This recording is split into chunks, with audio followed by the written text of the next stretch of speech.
Bismillahirrahmanirrahim. Assalamualaikum warahmatullahi wabarakatuh. Innal hamdalillah nahmaduhu wa nasta'inuhu wa nastaghfiruh wa na'udzu billahi min shururi anfusina wa min sayyiati a'malina. May yahdihillahu fala mudilla lahu wa may yudlil fala hadiyalah. Wa asyhadu an la ilaha illallah wahdahu la syarikalah wa asyhadu anna Muhammadan abduhu wa rasuluh. Allahumma salli ala nabiyyina Muhammad wa ala alihi wa man tabi'ahum bi ihsan ila yaumiddin. Allahumma inna nas'aluka ilman nafi'a wa rizqan thayyiba wa amalan mutaqabbala. Puji syukur kita panjatkan pada Allah. Salawat dan salam mugi-mugi tercurah pada junjungan kita Nabi besar Nabi Agung Muhammad sallallahu alaihi wasallam. Bapak dan ibu-ibu sekalian, kita bersyukur pada sore hari ini bisa melanjutkan pengajian rutin kita setiap malam Selasa. Dengan pembahasan kali ini kita akan lanjutkan pembahasan kitab Bulughul Maram, masih dalam pembahasan riba. Kita lihat pada hadis yang terakhir kita bahas. Kemarin kita telah bahas atau sebelumnya telah dibahas mengenai komoditas ribawi.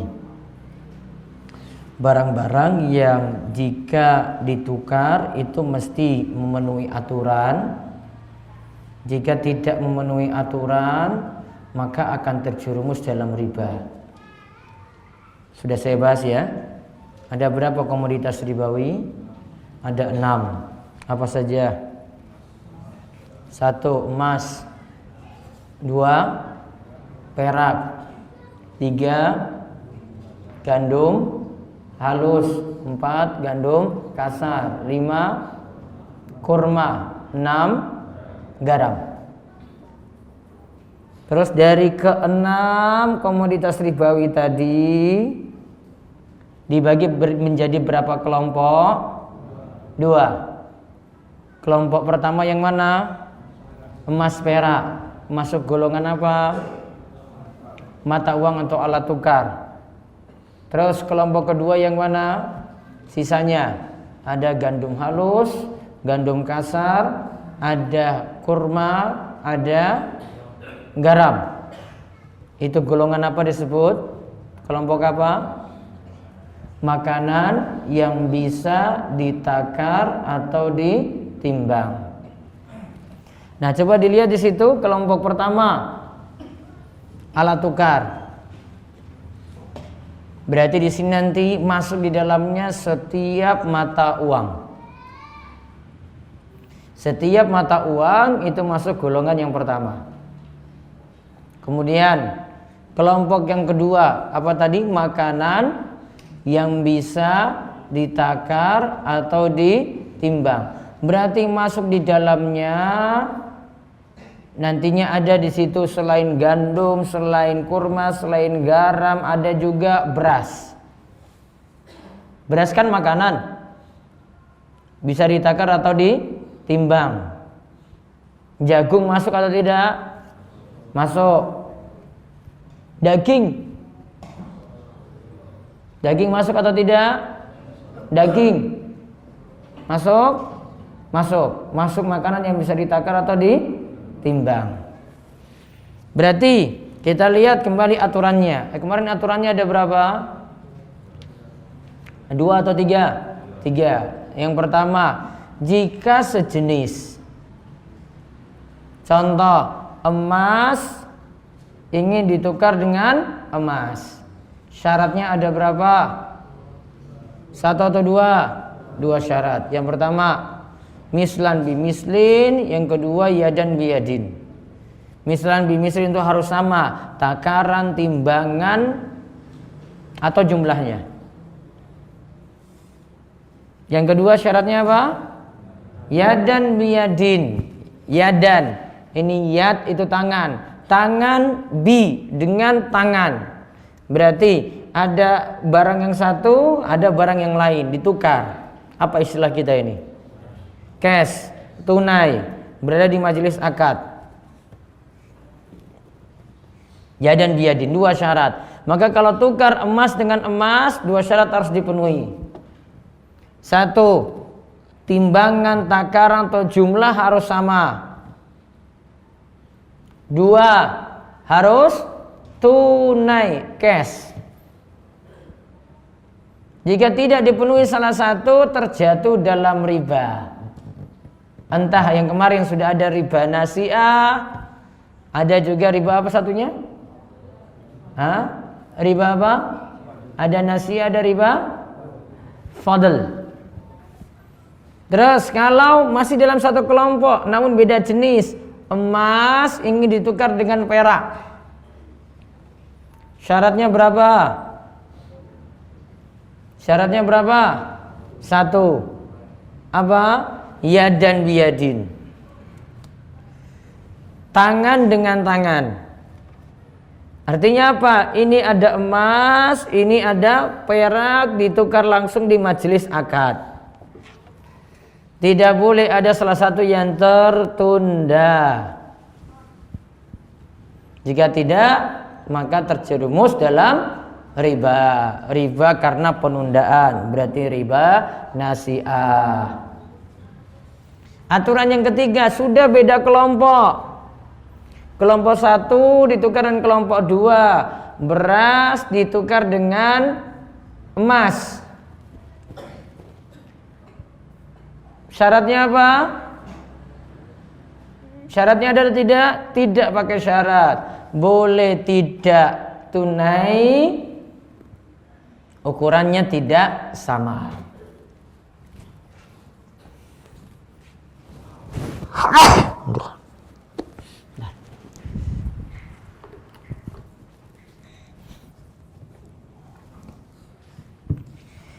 Boleh tidak tunai dan tadi ukurannya tidak sama.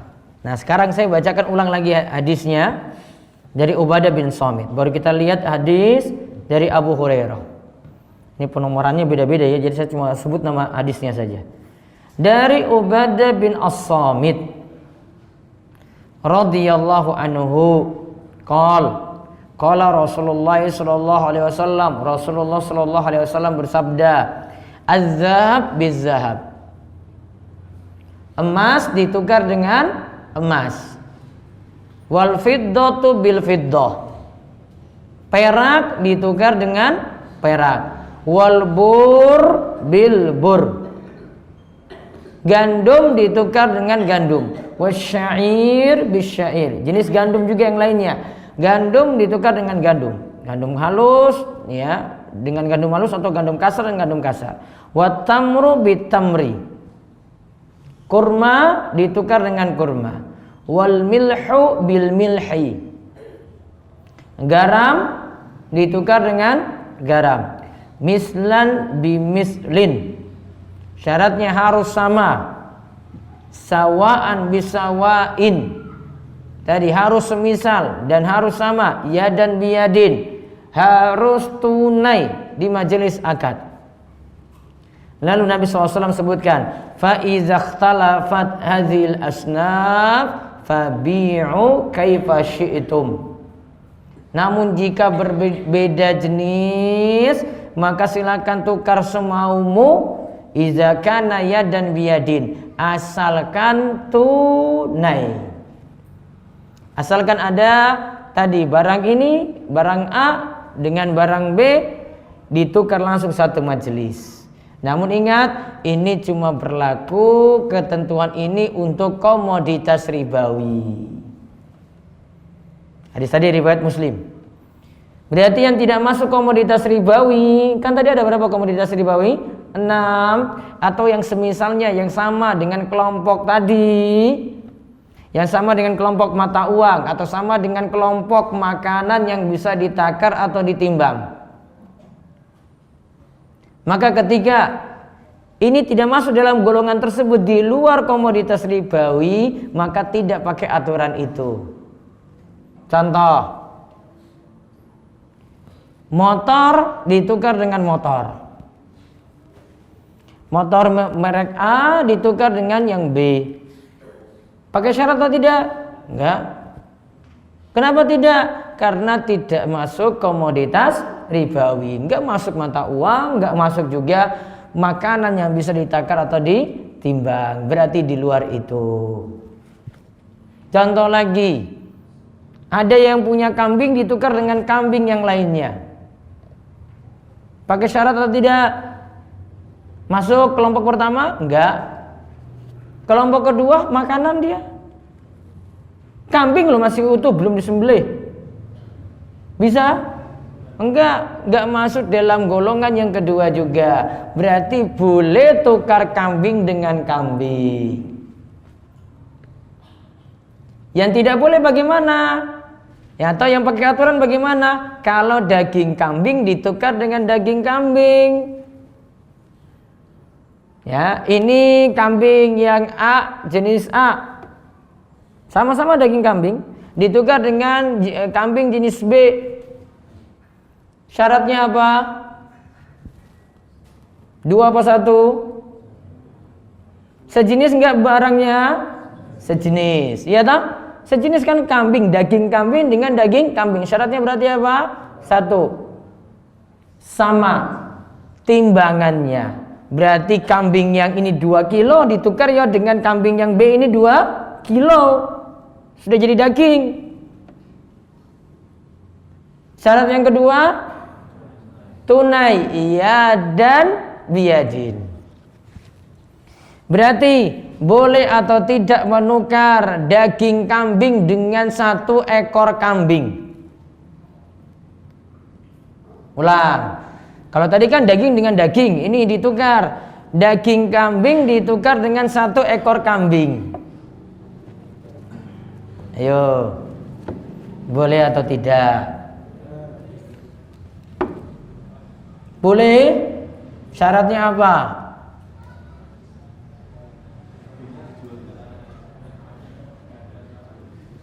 Kambing utuh ditukar dengan daging. Ini enggak jelas. Yang ini misalnya kambing ini yang sudah jadi daging ini 30 kilo. Taruhlah dengan kambing utuh mau diperkirakan 30 kilo pun belum tentu. Maka penukarannya, barternya di sini dengan sesuatu yang tidak jelas. Dalam aturan komoditas ribawi tidak boleh. Ini saya punya kurma 1 kilo, tukar dengan yang masih di pohon. Yang di pohonnya itu belum dikiloin. Boleh enggak? Enggak boleh. Karena apa? Belum jelas. Padahal disuruh timbangannya harus sama. Itu berarti belum. Solusinya gimana kalau gitu? 1 kambing tadi dengan daging. Kambingnya disembelih, dapat dagingnya baru boleh ditukar. Iya kan? Baru nanti sama dagingnya itu berapa kilo ditukar dengan daging ini berapa kilo. Aturannya seperti itu. Muncul lagi pertanyaan selanjutnya. Ini baru 1 hadis nih, masalahnya banyak sekali ini. Boleh enggak beli emas via internet? Bismillah.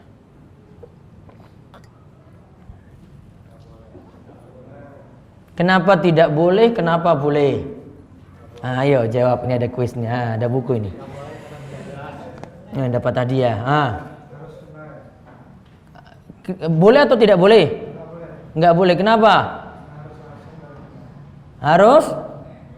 Kenapa harus tunai? Masuk komoditas mata uang. Emas tadi ditukar dengan mata uang. Berarti beli emas via internet boleh atau tidak?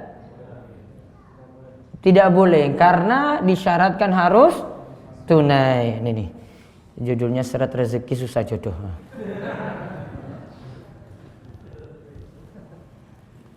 Sudah. Pertanyaan kedua, boleh atau tidak kredit emas? Tidak boleh. Kenapa? Harus tunai, sedangkan itu dicicil. Ada yang tertunda. Syarat rezeki susah jodoh. Nggak bisa diatasi. Ya kalau sudah ada jodoh ya syarat rezekinya itu yang dipelajari. Ya. Kalau belum ada jodoh baru. Nggak tahu kalau mau nambah lagi. Nah, sudah paham itu ya?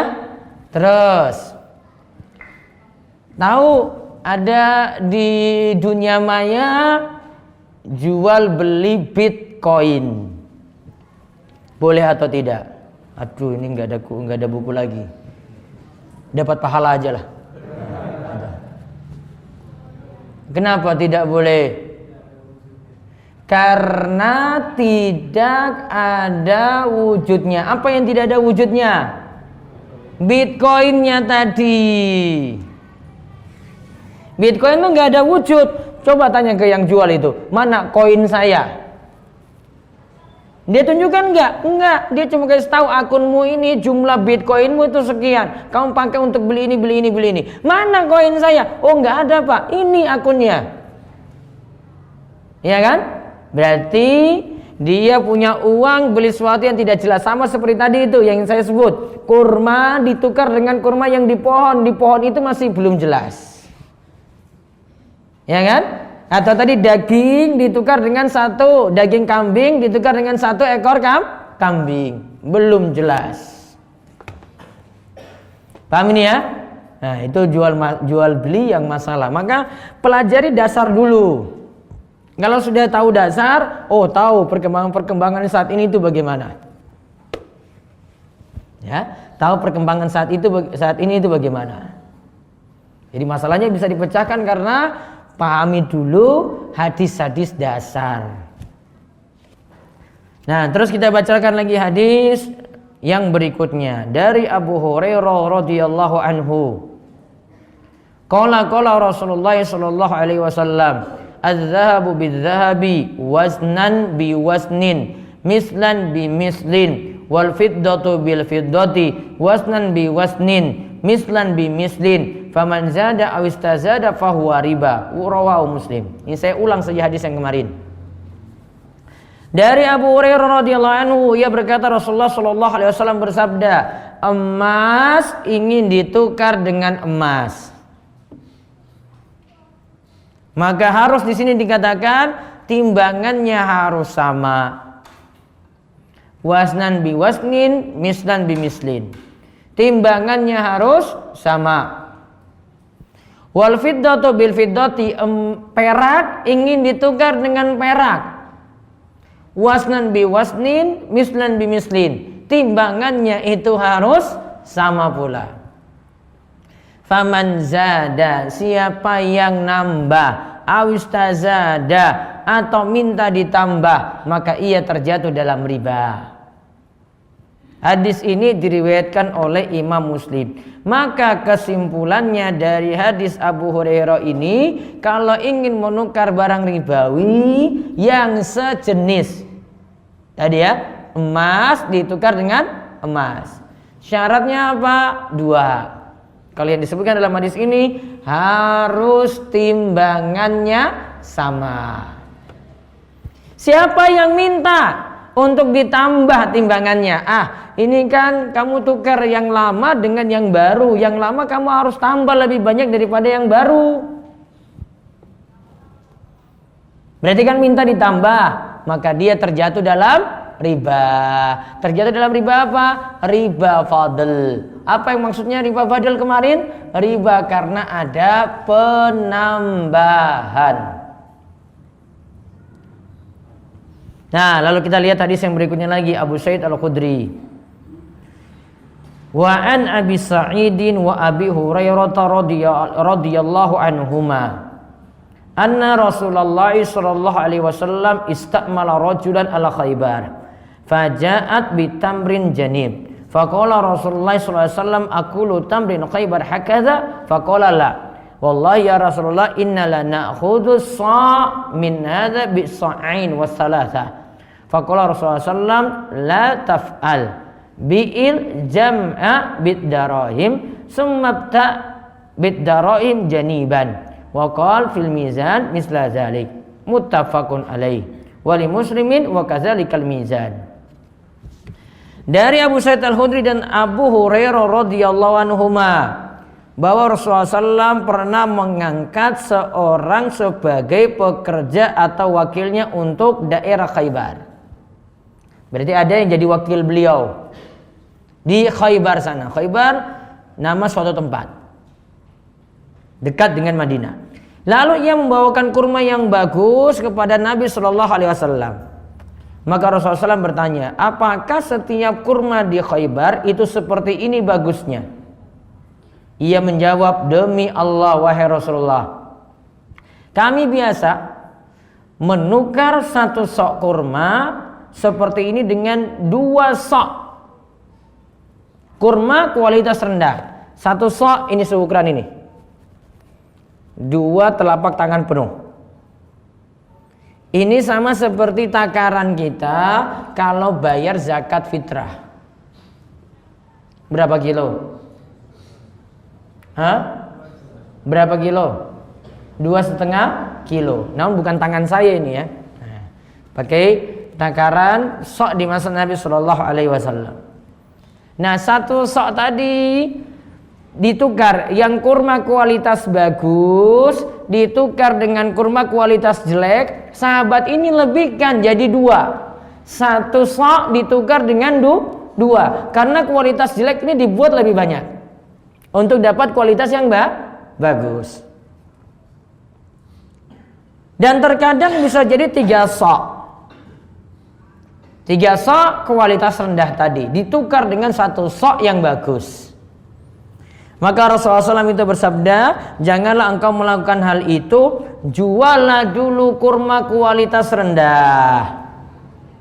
Jual yang 2 sok atau 3 sok tadi, dapat dirham. Kemudian belilah kurma tersebut yang bagus dengan dirham hasil penjualan tadi. Beliau mengatakan cara yang sama terhadap barang-barang lain yang ditimbang. Menurut riwayat Muslim, demikian pula untuk benda-benda yang ditimbang. Berarti kesimpulannya, ada amar ma'ruf nahi mungkar. Di sini keliru dalam jual beli. Rasulullah SAW melakukan nahi mungkar, pelarangan. Maka boleh kita lihat ada jual beli yang keliru, barter yang keliru, transaksi yang keliru, itu boleh diingatkan, tidak dibiarkan begitu saja. Rasulullah SAW tadi kan lihat ini transaksinya keliru ini. Harusnya apa tadi? Tadi 1 sok ditukar dengan 2 atau 3. Harusnya bagaimana? Harusnya gimana? Kurma dengan kurma ini. Kalau mau ditukar langsung gimana? Gak pakai trik dulu? Harus sama. Berarti 1 sok ditukar dengan 1 sok. Kalau tidak mau seperti itu, berarti apa? Jual dulu yang kualitas rendah, dapat uang. Baru jual kualitas yang baru beli kualitas yang bagus dengan hasil penjualan tadi. Berarti faedah yang kedua, 1 sok kurma ditukar dengan 2 sok kurma kualitas rendah, jatuh dalam riba. 1 sok kurma kualitas bagus ditukar dengan 2 sok kurma kualitas rendah, jatuh dalam riba. Riba apa? Riba fadl. Kalau zaman ini bagaimana coba? Contoh mata uang. Biasa kalau lebaran butuh uang pecah kan? Iya. Butuh uang berapa biasanya? 2.000 apa 5.000 ya, uang ada 1 juta misalnya, tukar 10.000 10.000. Kalau 10.000-nya berarti dapat berapa lembar? 100 nih? Ya 100. Biasanya kan ada tambahan atau dikurangi, nggak dapat utuh 1 juta, dikurangi misalnya jadi dapat 980.000. Berarti tukar tadi uang pecah 10.000 itu cuma 980.000 ditukar dengan 1 juta rupiah. Sama dengan kasus ini. Padahal kalau sejenis syaratnya harus apa? Sama jumlahnya kalau uang kertas tadi. Faedah yang berikutnya lagi, boleh melakukan trik.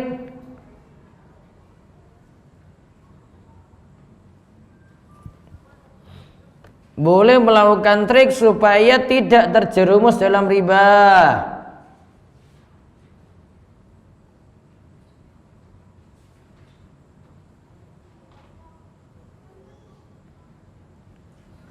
Dia trik tadi itu.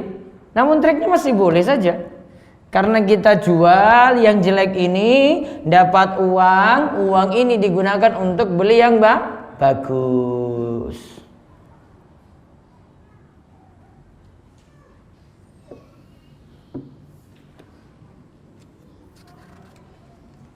Nah, kemudian kita lihat lagi hadis 857 kalau di buku saya. Dari Jabir bin Abdullah radhiyallahu anhuma, qal naha Rasulullah sallallahu alaihi wasallam an bai'is subra minatamri la yu'lamu makiluha bil kailil musamma minatamri, rawahu Muslimun. Dari Jabir bin Abdullah radhiyallahu anhu, ia berkata bahwasanya Rasulullah sallallahu alaihi wasallam melarang jual beli setumpuk kurma yang tidak diketahui takarannya dengan kurma yang telah diketahui takarannya. Hadis riwayat Muslim. Kenapa di sini sampai dilarang? Kurma ini tumpukan kurma, ini cuma tumpukan saja. Ditukar dengan kurma yang sudah jelas takarannya. Ini 5 kilo, ini cuma tumpukan. Kenapa tidak boleh? Karena tukar kurma dengan kurma syaratnya harus apa? Sama, diketahui samanya timbangan. Kalau tidak diketahui, nanti salah satu itu berlebih. Ya. Ini salah satunya nanti berlebih. Ini sama dengan kaidah para ulama, tidak diketahuinya takaran ini, maka kita nganggap di situ berarti berlebih. Ada yang berlebih. Ada kaidah al-ja'lu bitasawi kal ilmi bitafadul. Kita tidak tahu kalau itu takarannya sama, timbangannya sama, maka dianggap berarti salah satu itu berlebihan.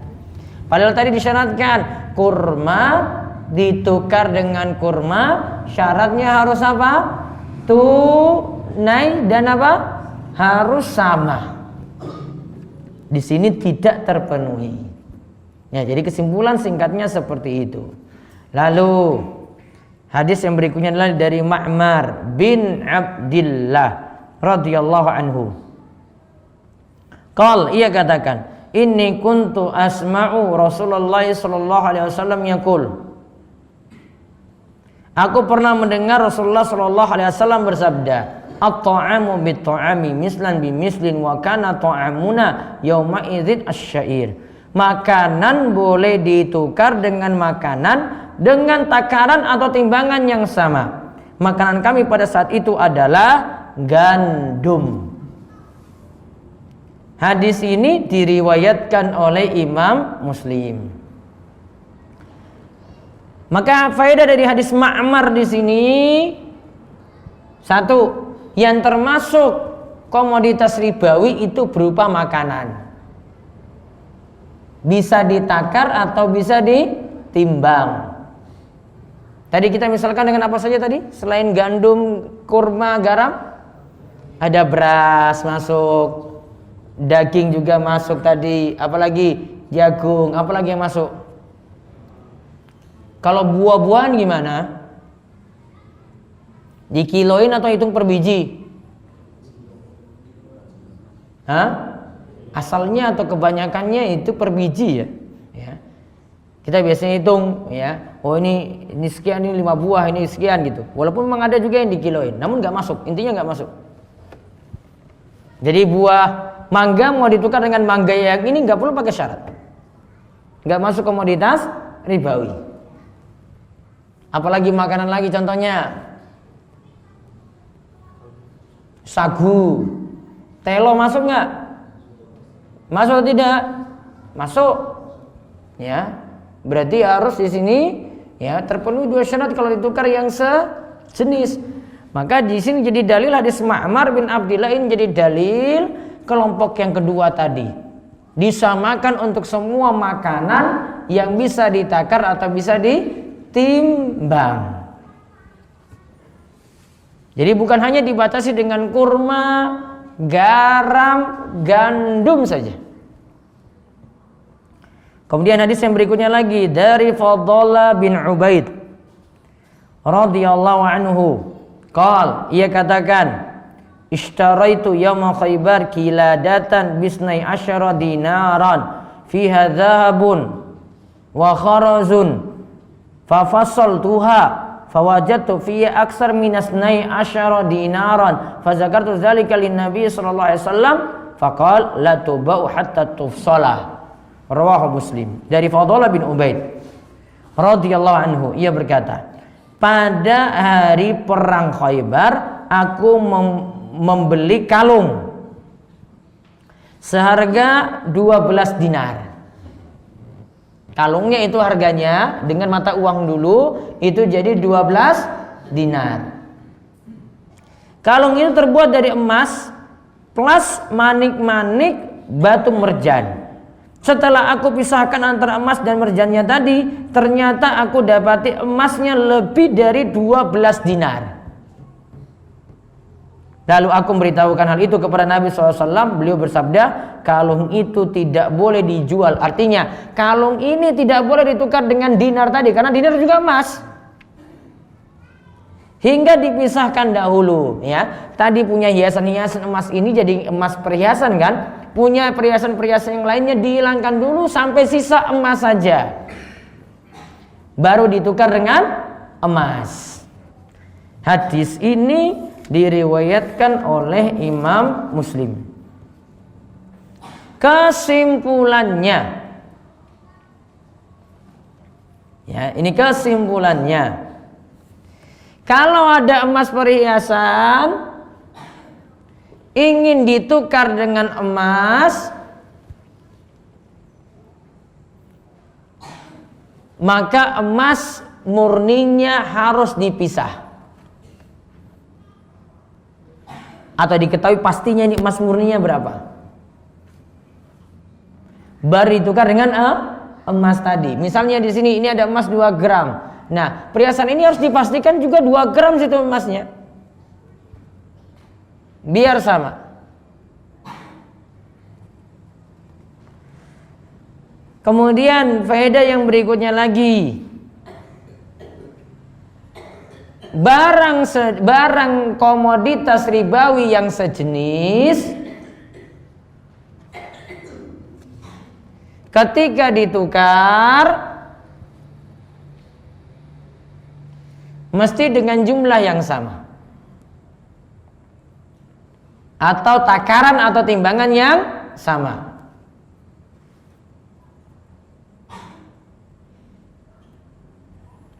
Kemudian faedah yang lainnya lagi, di sini pakai kalung boleh atau tidak? Di sini berarti kalung melingkar boleh atau tidak? Cerita hadis ini gimana? Kalung kan berarti perhiasan melingkar kan? Berarti perhiasan melingkar itu boleh. Khusus untuk perempuan ya, perhiasan melingkar itu boleh. Karena saya sebut pendapat ini karena sebagian ulama tidak bolehkan perhiasan melingkar. Ya. Fatwa sebagian ulama seperti Syekh Al-Albani itu tidak membolehkan perhiasan melingkar. Namun terbantahkan dengan hadis-hadis macam ini. Karena harusnya kalau ini terlarang diingkari dulu perhiasannya. Oh, nggak boleh pakai perhiasan melingkar kayak begitu. Kemudian faedah yang lainnya lagi, jika kita bingung tentang masalah agama, bertanyalah pada ahli ilmu. Jika kita bingung dalam masalah agama, bertanyalah pada ahli ilmu. Jadi tidak boleh ya kita mengamalkan sendiri tanpa ada penjelasan dari orang yang lebih tahu. Wallahu a'lam bishawab. Sampai pada hadis Fadullah bin Ubaid.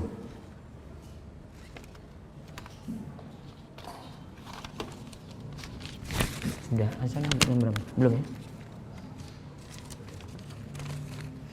Baik, pengumuman dulu. Yang pertama, pekan depan nanti libur 1 kali karena hari kejepit nasional. Ya kan? Selasa ini tanggal merah tahun baru Hijriah, dan di pesantren saya ada daurah 4 hari. Jadi enggak bisa turun. Terus tanggal 9 September 2018 bagi yang mau ikut pengajian akbar di Panggang, nanti saya mengisi langsung. Silakan bisa hadir Ahad besok, Ahad Pahing, jam 9 pagi sampai jam 11. Nanti dengan warga Gunung Kidul dari desa-desa hadir. Pembahasannya tentang pesugihan. Membedah pesugihan di tanah air biar cepat sugih. Kemudian untuk Selasa besok yang kajian saya di Masjid Al-Ikhlas Karangbendo dikosongkan karena jadwalnya bertabrakan dengan Ustadz Abdullah Zain, walaupun beliau ngisi di Masjid Suciati mana Sleman itu ya. Ya, silakan hadiri kajian beliau di sana biar tidak bingung untuk menghadiri kajian. Jadi besok Selasa yang di Al-Ikhlas Karangbendo Utara Pertanian UGM kosong. Baik, pertanyaannya, bagaimana hukum rekening online seperti PayPal, membeli mata uang online berbentuk dolar, apakah sama dengan jual beli Bitcoin? Ini saya pelajari dulu yang lebih lengkap tentang PayPal di sini. Ustaz, bagaimana hukum menggunakan poin yang diperoleh dari Traveloka? Berarti beli tiket terus nanti dapat poin ya, gitu ya. Baik. Ini sama seperti beberapa maskapai punya pelayanan, kalau kita beli tiket tertentu dihitung milesnya berapa, poinnya berapa, atau jenengan juga pakai pulsa ya, itu juga ada pengumpulan poin. Dan poin itu untuk jenengan juga ketika sudah sampai poin tertentu bisa ditukarkan dengan sesuatu. Ini namanya reward. Dan sini tidak ada unsur judi. Karena yang punya itu yang dapat sendiri. Berarti kalau dia poinnya ya gitu-gitu saja nggak meningkat, ya berarti tidak dapat pelayanan tambahan, itu namanya. Itu namanya reward. Ada kebaikan dari yang punya layanan berikan kepada kita sampai pada poin tertentu seperti itu. Boleh. Contoh lagi, bukan poin malahan, dia kasih kita uang setelah kita belanja sesuatu sampai harga tertentu, dikasih misalnya cashback. Tahu cashback? Yaitu cashback itu kita belanja sekian juta, terus dikasih, Pak, ini jenengan dapat cashback lagi 400.000, cari barang yang harganya 400.000. Namun harus cari yang 2 kalinya, biar nanti bisa tinggal nambah saja. Kurangnya sudah ditutup dengan 400.000 ini. Nah, seperti ini juga boleh. Itu reward juga. Gak ada unsur spekulasi di sini. Karena yang belanja dia sendiri kan, dia sendiri yang dapat poin. Ini bukan pengumpulan bersama. Beda dengan model undian. Kalau undian kita belanja sekian nih, terus Pak ini jenengan dapat belanja sekian, ini dapat kupon belanjanya misalnya 5 juta, ini ada 5 kupon, silakan Pak masukin dalam kotak. Terus ketika masukin dalam kotak, baru nanti diacak itu ketika pemilihan kan. Nah berarti yang tadi punya 5 kupon tadi belum tentu dapat, ya kan? Belum tentu dapat. Mungkin ada yang cuma masukin 1 kupon saja, dia yang dapat hadiah. Kalau ini sudah kumpulin 5 poin, 5 kupon tadi, ya nggak dapat juga. Berarti mujur-mujuran di sini, siapa yang nanti dapat dari hasil kocokan nanti dia yang dapat. Nggak semua berarti. Nah di sini baru ada unsur judi. Judinya kenapa? Karena semuanya nggak dapat. Berarti arisan bagaimana kalau arisan? Gimana? Semua dapat nggak? Dapat semua nggak? Namun gilir kan? Nanti waktunya. Namun semua kan dapat. Kalau ini tadi nggak bisa. Cuma yang dikocok saat itu sudah itu yang keluar dia yang dapat. Namun semua kan iuran tadi untuk mengumpulkan uang jadi satu intinya. Baru nanti diacak siapa yang dapat hadiah. Nah itulah yang jadi kaidah untuk memahami judi. Jadi poin dalam Traveloka atau barang maskapai boleh. Ustaz, bagaimana hukumnya makan makanan yang dimasak dengan bejana bekas memasak makanan yang tidak halal, seperti para pekerja di kapal pesiar. Mereka tahu bahwa sebenarnya makanan itu dimasak dalam dapur yang sama dengan masakan yang tidak halal, namun karena tidak ada makanan lain maka mereka makan makanan tersebut. Pernah dibahas oleh Nabi SAW, ada makanan ini biasa dipakai, wadahnya itu biasa dipakai untuk makan makanan yang haram. Maka Nabi SAW itu katakan, pastikan itu bersih, baru makan dari wadah tersebut. Pastikan itu bersih, baru makan dari wadah tersebut. Artinya gini, kalau kita tahu ini piringnya, oh sebelumnya itu dipakai maaf untuk makan babi misalnya. Kita mau gantian pakai piring tadi, berarti pastikan dulu piring tersebut bersih. Berarti apa? Dicuci dulu. Baru kemudian makan dari piring tersebut. Namun kalau ini kasusnya beda. Di sini dapurnya masak macam-macam. Maka saran saya waroknya, hati-hatinya tidak makan sama sekali ya yang ada di tempat tersebut. Itu paling hati-hati. Dan kalau ujung-ujungnya sini kalau jadi pekerja di kapal seperti ini ya baiknya cari pekerjaan yang lain saja. Itu baru aman sekali situ. Kalau enggak kamu puasa terus nanti. Bagaimana hukumnya dengan diskon pada pembelian barang makanan yang mana diskon tersebut diberikan jika kita belanja dengan e-money dan sejenisnya? Oh, di situ ada T-Cash, ada GoPay dan lain-lain. Gini, pahami dulu masalah. Kita itu ya nanam uang kan ketika punya GoPay tadi. Nanam atau tidak? Nah, uangnya saya tanyakan, uangnya itu kita titip atau kita pinjamkan? Beda ini. Kita titip atau kita pinjamkan? Titip ini kayak saya taruh sendal di situ loh. Dia sakur. Pak Zainuddin, saya pergi dulu ya Pak. Ini saya titip sendal. Pak Zainuddin boleh pakai nggak sendal saya? Boleh nggak? Saya titip loh. Nggak boleh. Sama saya titip tas, Pak. Ini saya titip tas ya. Oh Pak Zainuddin nggak bisa keluarkan barang-barang saya. Oh saya pakai tasnya dulu. Oh nggak bisa. Titip namanya kan? Nah itu istilahnya wadiah. Ada yang kedua, kita naruh uang di situ, uangnya dipakai, diputar dulu gitu. Kita butuh, kita ambil itu. Itu namanya utangkan. Paham?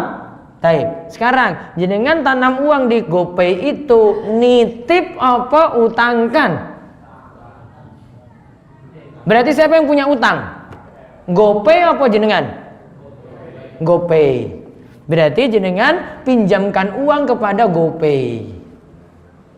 Aturannya apa? Bagi yang meminjamkan tidak boleh dapat untung.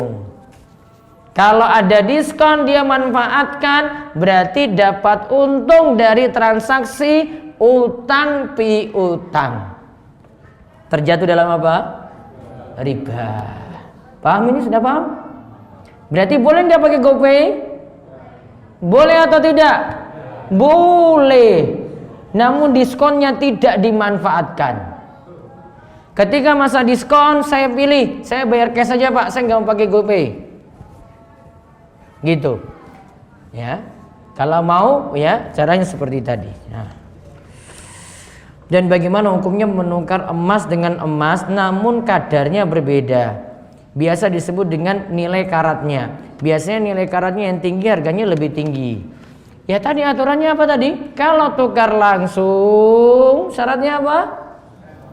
2, harus mislan bimislin, ya harus sama. Yang kedua ya dan biyadin, tunai.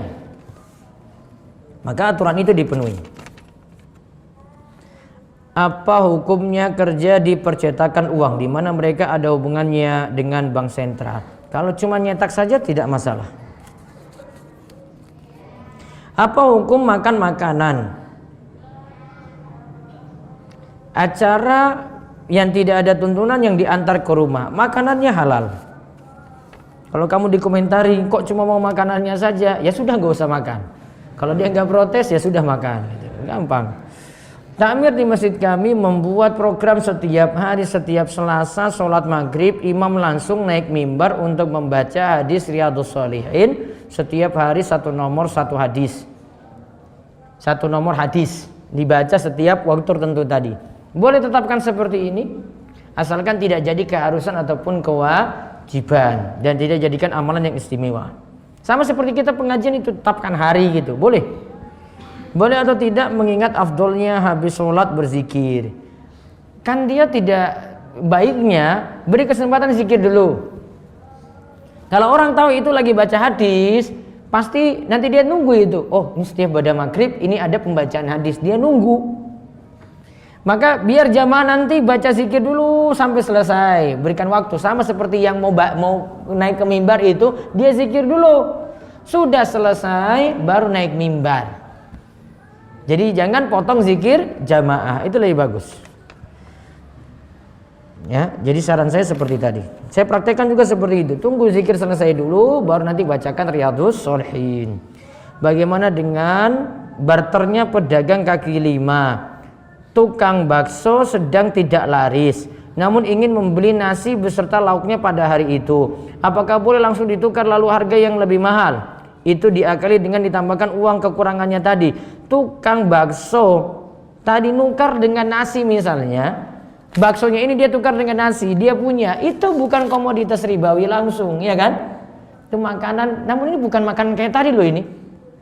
Ini sudah nggak dikilo-kiloin lagi kan? Kan tadi kembali ditakar atau ditimbang. Ini kan sudah jadi bakso. Apa jadi di mobil itu pakai kiloan di situ? Enggak kan? Sudah nggak masuk.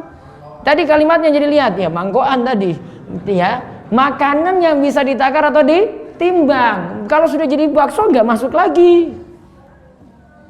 Sudah jadi nasi tadi sudah nggak masuk lagi karena kita sudah tidak pakai takaran atau timbangan lagi. Beli pun nggak pakai itu, pakai bungkusan. Nah. Saat misal kita beli emas di toko emas dan harga emas pas saya beli seharga 500.000. Selang beberapa bulan kemudian kita ingin membeli emas yang model baru. Terus emas yang 500.000 tadi ingin ditukar tambahkan. Baiknya nggak ditukar tambahkan. Caranya jual dulu yang lawas, dapat uang baru beli yang baru. Pokoknya strateginya kayak gitu. Biar trik riba ini dia tidak terjatuh dalam riba. Kalau diskon GoPay-nya kita tetap keluarkan untuk trip drivernya bagaimana Ustadz? Apa tadi diskonnya? Ya baiknya tidak juga, sama dengan pembahasan tadi.